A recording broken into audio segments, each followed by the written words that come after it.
Let's go to the migrant issue.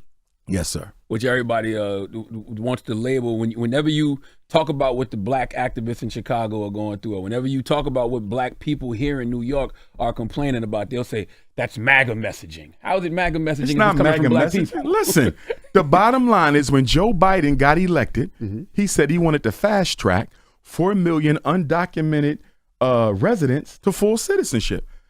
Black people completely ignored it. I spoke on it. I said, do you know why he want to fast track 4 million? Because he know he's not going to do nothing for us. We ain't going to be motivated to vote for him November. So what he's going to do is have these migrants already set up with citizenship so they can replace the black vote that he loses. The migrants are being put in our communities on purpose, New York and Chicago on purpose, because they are what? The two blackest cities in America. They're the two largest cities in America. They're the two most politically conscious black communities in America. So if we can wash out the black with the brown in New York, if we can wash out the black with the brown in Chicago, Philly don't stand a chance. Atlanta don't stand a chance. LA, Houston, Dallas, Detroit, Chicago don't stand a chance. The migrants are here for 3 reasons. Replace us at the polls. Replace us at the low-end industry jobs, right? See, when Donald Trump said during the debate that Joe Biden is taking black jobs and giving them to migrants, he was correct. Although he didn't say it because he cared about us, but he's right. When people say, what do you mean by black jobs? Get out your bougie feelings and deal with the reality. 1/3 of black men have a felony. So there's a lot of jobs they will never qualify for. They are mostly what? Essential workers, warehouse, trucking, security. And a lot of those jobs are going to who? The migrants. So that's what he meant by black jobs. We got to stop being so sensitive and look at the reality of it. I was reading a report the other day. They said the Latinos taking over the construction jobs. They taking them over. And the low industry work, like your gardening, your landscaping, completely taking it over. They're not the enemy. The problem is black people don't get as much opportunity. So then people say, well, you know, white people don't really like brown people like that. That's true. But you know what the difference is? They don't have the burden of accountability with them that they have with us. We built the country. So every time they look at us or deal with us, the bottom line is y'all brought them here and they built y'all into what y'all are. They don't have to say that to the Venezuelans. They don't have to say that to the Colombians. They don't have to say that to the Mexicans. So although they don't like brown, they will much rather deal with them than the black, because with the black, there is a white man's burden that you owe them restitution for 246 years of unpaid labor. Now let's look at what Eric Adams is doing over there in New York. A family of 4 is getting $1,400 a month.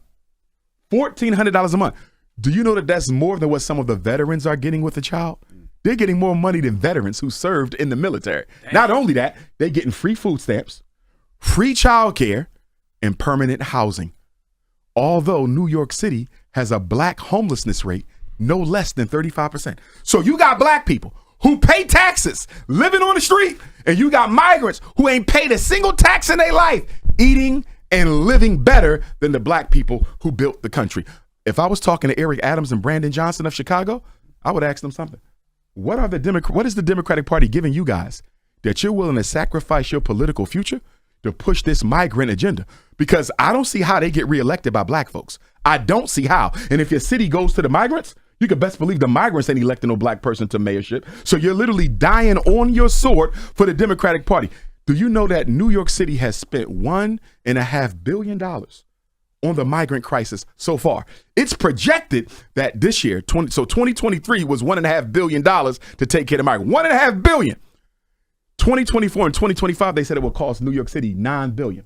Chicago has spent about $350 million this year on the migrant crisis, and that's expected to quadruple. And you know what was so disrespectful about Chicago with regard to Brandon Johnson? Remember all them schools they shut down in Chicago because they said they couldn't afford to operate them? They opened them up. Not only did they open them up, they renovated them. Turned them into apartments for migrants. So you sleep upstairs, go to school downstairs. How is it that you ain't got money for jobs for black people, which is a big reason why you got so much crime?